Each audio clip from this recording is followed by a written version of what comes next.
Non, non, je ne suis pas entendant. Je suis musicien professionnel. Je m'appelle Mati. Et voilà mon signe. Je fais de la musique depuis longtemps, je travaille dans la musique. Et là, par exemple, je travaille sur ordinateur. Ça s'appelle de la MAO, de la musique assistée par ordinateur. Je constitue un répertoire de sons, d'instruments, de percussions, de la batterie, des bruits, et j'y ajoute des images. Je recherche des images très précises pour les monter sur le son. Toutes ces recherches sont très intéressantes. Ça demande beaucoup de réflexion, mais c'est ardu, c'est assez complexe. Il faut vraiment plonger dedans, mais bon, j'ai un peu envie de me sortir la tête de tout ça. J'ai besoin d'air, de sortir, d'aller rencontrer des professionnels du son, de me balader en forêt, de ressentir les vibrations de la nature.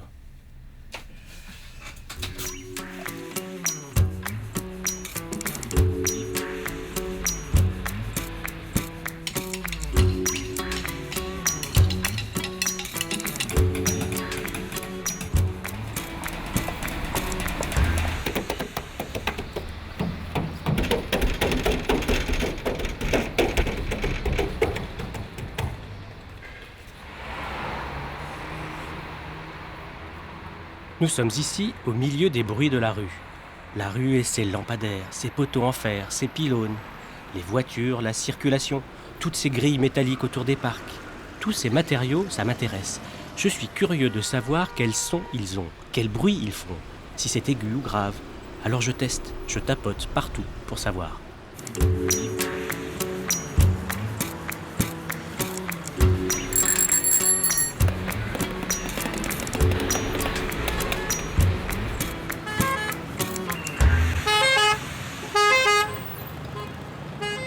Pourquoi ces gens qui avaient le sourire, d'un seul coup, ils font la grimace et ils sont tout crispés? Je crois que c'est parce que c'est difficile de répondre à cette question. Je crois qu'il y a plusieurs pistes possibles. Alors la première est purement acoustique et physiologique, c'est-à-dire que la bruit de la craie sur un tableau, par exemple, contient des très hautes fréquences à cause de la vibration de la craie sur la surface du tableau. C'est sans doute une des raisons pour laquelle ça dérange les entendants, c'est qu'on atteint un niveau de saturation et même de douleur. Et c'est pour ça que dans les discothèques, si on s'approche trop près de la sono ou qu'elle est réglée de manière trop forte, on peut avoir des pertes d'audition temporaires ou même définitives. Je pense qu'il y a aussi un aspect métaphorique parce que, évidemment, le bruit de la craie ou un bruit de haute fréquence comme ça fait penser au raclement sur les dents, comme ça, ou sur un os. C'est très désagréable. Physiologiquement, on se sent... C'est une métaphore, ça nous renvoie à cette mauvaise expérience. Et alors, il y a des gens qui chassent le lapin, qui me disent, avant de tuer le lapin, c'est qu'il va mourir. Et là, il fait un cri qu'on n'entend jamais chez les lapins. Un cri qui ressemble pas au cri, mais au bruit de la craie. Un bruit très désagréable, très aigu, que fait la craie sur un tableau. A, O, I, ou, A, O, I. Comme je suis sourd, je me demandais si votre logiciel permettait de lire les lettres dans une phrase. Vous pouvez nous expliquer? Alors ici, on est dans un laboratoire de phonétique, donc on s'intéresse à l'acoustique de la parole, à la phonétique de la parole, du point de vue articulatoire, comment les sons sont générés. Et comme on est dans les civilisations de l'image, on a l'habitude, tous les phonéticiens font ça, on a l'habitude, pour faire l'analyse acoustique de la parole, de transformer le son de la parole en une image, ou en toutes sortes d'images qu'on va décrire. Et en retournant, en passant après de l'image au son et de l'image à l'articulation, on espère avoir en tout cas une meilleure compréhension du système de génération des sons de la parole et peut-être de l'audition aussi. Grâce à ça, est-ce qu'on peut différencier la voix d'un homme de celle d'une femme? Alors il y a des caractéristiques acoustiques évidentes qui tiennent à la vitesse, ou plutôt à la fréquence de vibration des cordes vocales, et bien évidemment. Fréquence de vibration qui est supérieure pour celle des femmes. Mais ce qui est intéressant, c'est qu'il y a une raison à la fois physiologique et une raison culturelle. Moi, je me souviens, il y a très longtemps, il y a une vingtaine, trentaine d'années, les femmes françaises parisiennes avaient une voix beaucoup plus haute que les femmes italiennes. donc des variations qui correspondent d'une part à des différences physiologiques entre les locuteurs, chacun de nous est différent de ce point de vue, mais aussi à des habitudes d'articuler, habitude de placer sa langue dans sa bouche, d'ouvrir la bouche d'une certaine façon. A, O, I. Vous voyez que l'image qu'on voit sur l'écran, qui donc représente ces fameuses harmoniques, ces traits qui sont plus foncés, ces zones de fréquence sont directement liées à ce qu'on appelle l'articulation, c'est-à-dire à la position de la langue dans la bouche, à l'ouverture de la bouche et à l'écartement des lèvres lorsque je parle, lorsque je fabrique mes voyelles. A, O, I, O. Lorsque je fais I par rapport à ou, je modifie la longueur de l'instrument de musique qui est mon conduit vocal. Et il y a d'autres paramètres comme l'ouverture de la bouche, donc l'ouverture de l'instrument de musique, comme dans A par rapport à une voyelle dite très fermée comme O, où je ferme la bouche pour la réaliser. I, A, O. Je me demandais si on pouvait lire aussi les émotions, la tristesse, la colère. On peut les percevoir ? On peut identifier des émotions de base, comme la voix déprimée pour laquelle cette ligne rouge, la ligne dite de vibration des cordes vocales, est toute plate comme ça, ou bien la colère, où il y a beaucoup de mouvements, des mouvements presque désordonnés. Les grilles plus fines d'émotions sont beaucoup plus difficiles à caractériser parce que, bien sûr, l'interprétation dépend souvent du contexte. Mais vous l'avez justement, le contexte, avec le décodage des faciales et des gestes pour lesquels vous êtes bien meilleur que les entendants, bien sûr.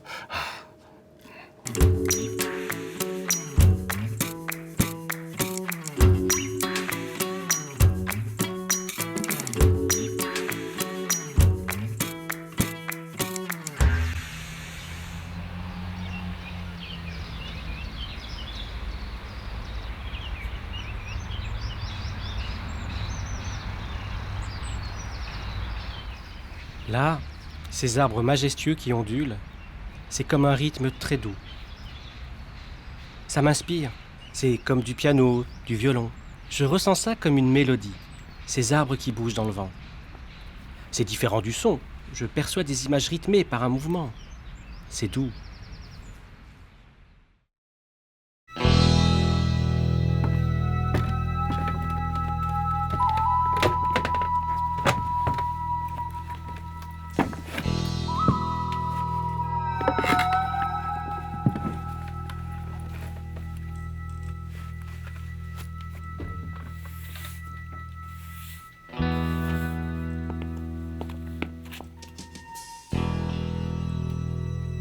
Bon, tu reprends à 35,5, s'il te plaît.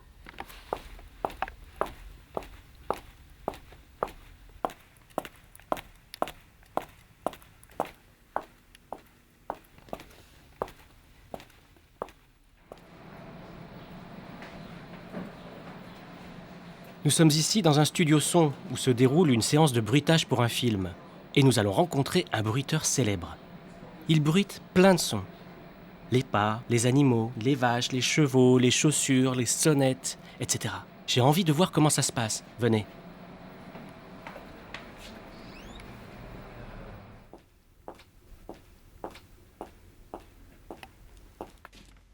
Bonjour. Bonjour Mathie, ça va bien ? Bien. Allez, bien. Viens t'asseoir, on va faire une petite séquence de bruitage. Assieds-toi.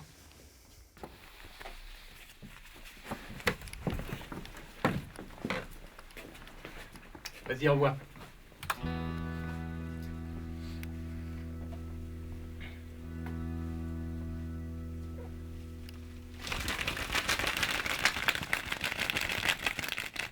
Oups. Bon Mathie, viens avec moi. On va t'initier au bruitage. Bien, mets-toi devant le micro. Mets-toi devant le micro. Oui, très bien. Prends les gants. Et avec les mains. Regarde l'image. Vas-y, envoie l'image, s'il te plaît. Attention.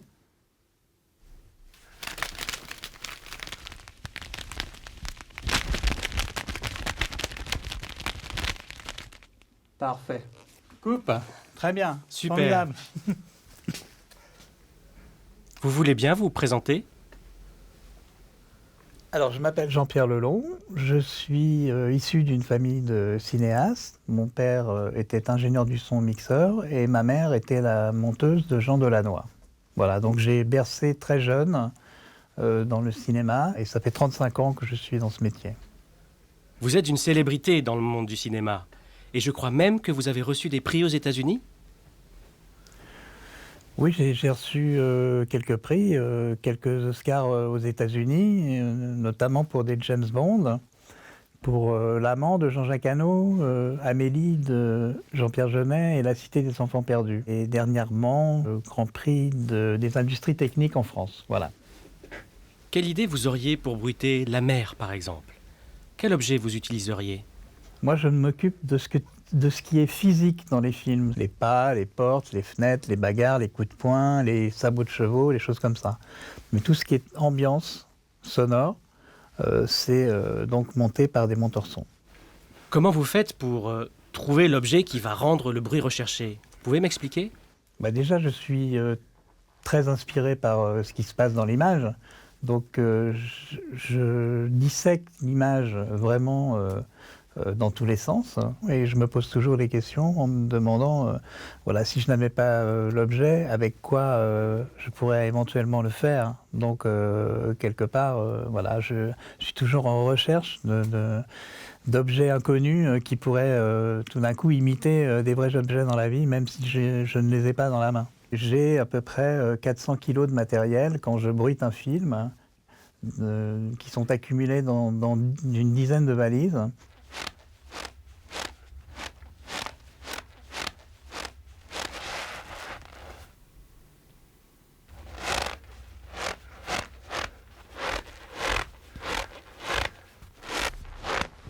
Yes, bravo, super, synchrone, bravo.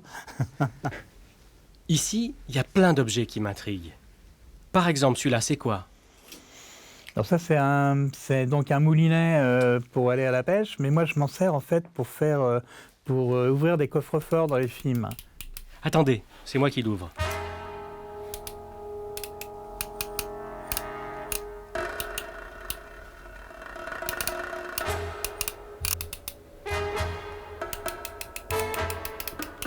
Ah, il y a beaucoup de combinaisons là. C'est génial.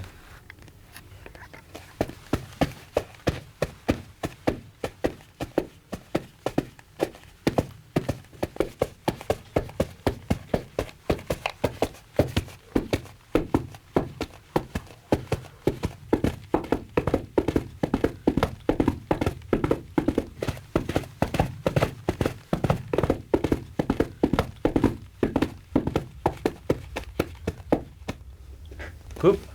J'ai vu qu'à côté de ces objets, il y avait des tissus. Ce pantalon, c'est pour quoi faire? Alors le tissu, en fait, ça sert à faire tout ce qui est ce qu'on appelle dans le cinéma les présences. En fait, les gesticulations des acteurs quand ils bougent. Donc voilà, ça me sert à faire tout ce qui est tissu, pantalon, tout ce qui est mouvement humain dans les films. Voilà, bien serré, bien dégagé.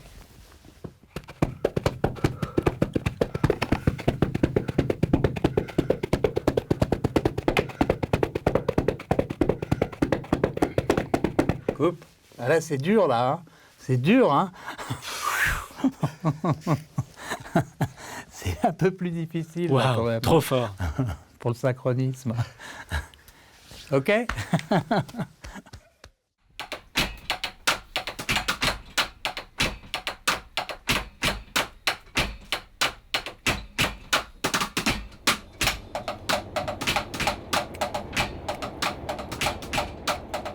D'abord, il y a un camion. Ça va être ma base rythmique. Après, c'est comme des notes. Attendez, je vous montre. Je rajoute les bosquets et le marquage au sol sur l'autoroute. Il y a aussi les barrières métalliques.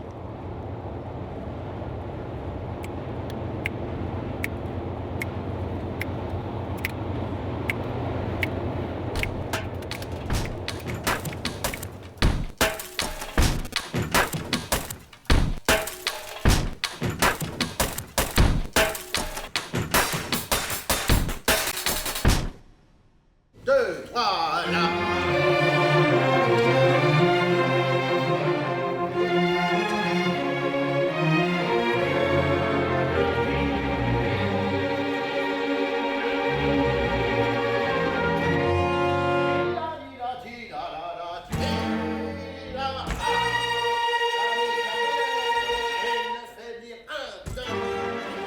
Nous sommes ici en compagnie d'un chef d'orchestre. Avec ses mains, il fait comme un poème. Il nous transmet plein d'émotions, un rythme, un tempo. C'est incroyable. Il peut signifier le vent, la mer. C'est très visuel pour moi. Vraiment. Libre est l'égalité, et libre est le mour.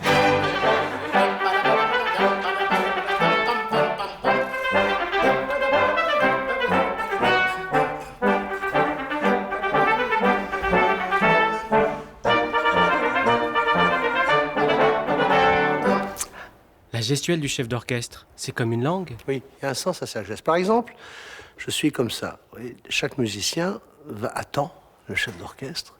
Et déjà, dans la levée, on doit donner le tempo qui va suivre. Si vous voulez partir pam, pam, pam, pam, pam, vous faites pam, pam, pam. Et dans le geste, il y a pam, pam, pam, pam, pam, pam, pam, pam. Si vous voulez jouer fort, vous faites ah. Si vous voulez jouer doux, vous faites. Mais avec toujours le sens de la organique de la pulsation intérieure.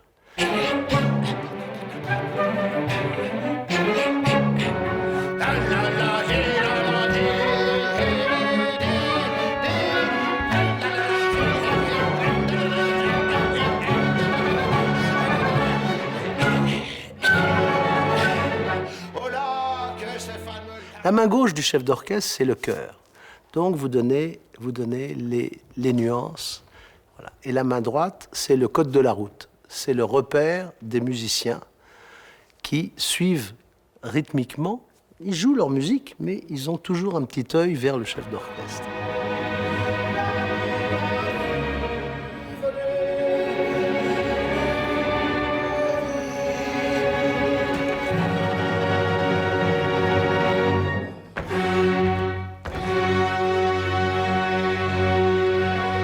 Chaque fois qu'on veut entendre un son, qu'on veut le produire, il faut l'anticiper. Il faut imaginer le son tel qu'on veut qu'il sorte. Et il est d'abord fait, la musique, c'est d'abord le silence. Et dans le silence, on imagine l'équilibre sonore, le geste qui va correspondre au son que la pensée veut transmettre, parce que c'est toujours la pensée qui guide le geste.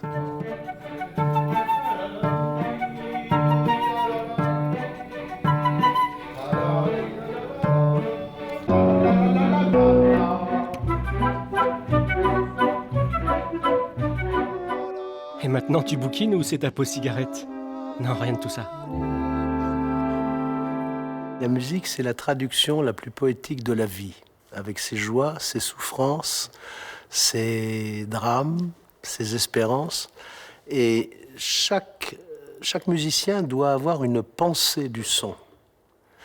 Donc de temps en temps, il y a des sons qui sont forts, il y a des sons qui sont extrêmement doux. Le phrasé passe par, au fond, la sensualité personnelle que l'on peut, je dirais, marier avec celle de la musique.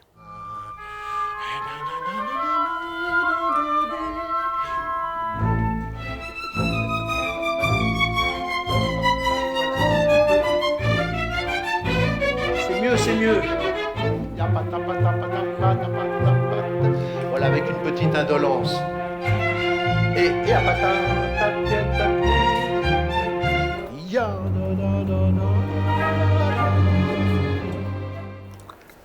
Pour moi, quand je suis sur l'autoroute, le marquage au sol, les camions, les arbres, c'est comme une mélodie en images. il y a un rythme visuel, il y a un rythme... Le rythme, il est partout. Il est dans le vent qui souffle dans les arbres, il est dans la mer, il est dans les voitures qui passent, il est dans les bruits de la cité, de la vie. Et au fond, la musique, c'est l'art si vous voulez, de domestiquer les sons. La musique, c'est l'art des sons que l'on met ensemble et que l'on discipline.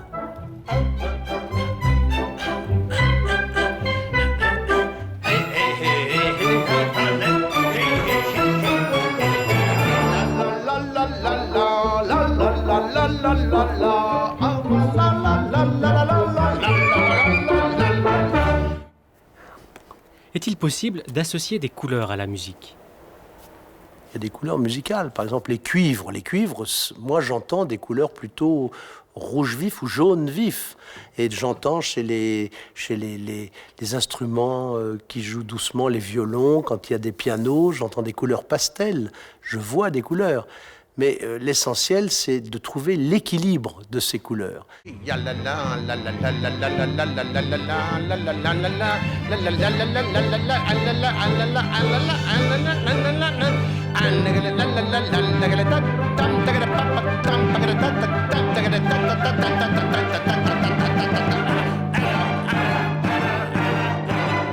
Vous êtes percussionniste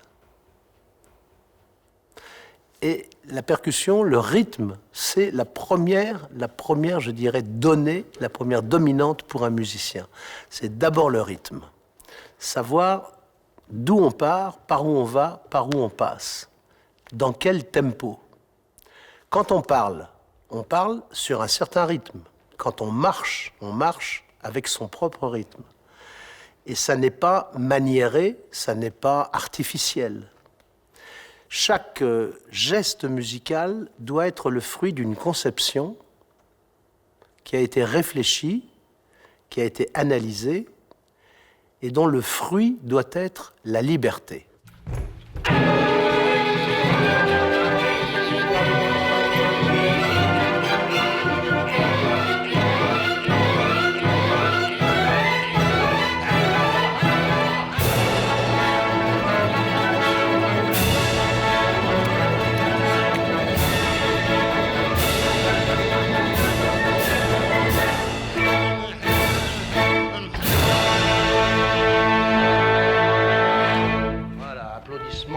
Du public en délire.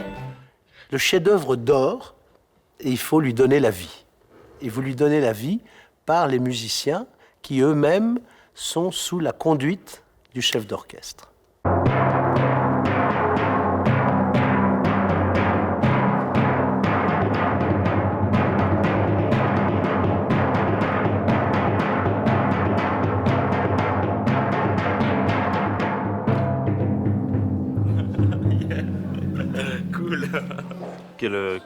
Souvent, je communique directement avec mon corps. Je ressens les vibrations. Il ressent, finalement.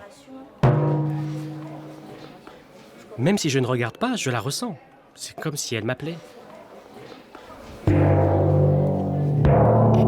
Elle est courte. Et ça ? Elle s'arrête net. C'est court, là. Court. Il entend les longues, les courtes. Suivant le frappé, je perçois si la vibration est longue ou courte sur la peau. Les longues et les courtes. Je ressens la durée de la vibration.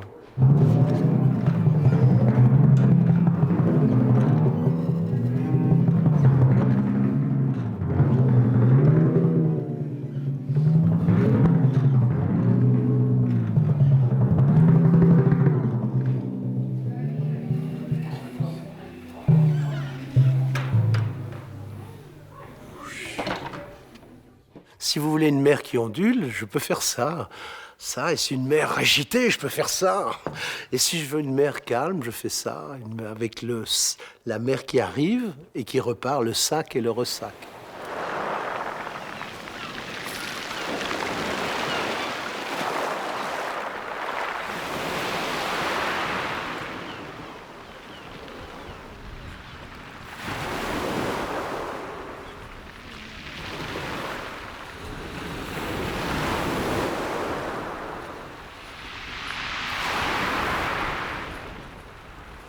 C'est beau, la mer. Ça m'apaise. La mer, elle a un rythme. Comme ça. Très calme. Ça m'évoque des couleurs. C'est très agréable. C'est musical, oui. On peut dire que c'est musical. Pour moi, c'est comme un poème. C'est beau.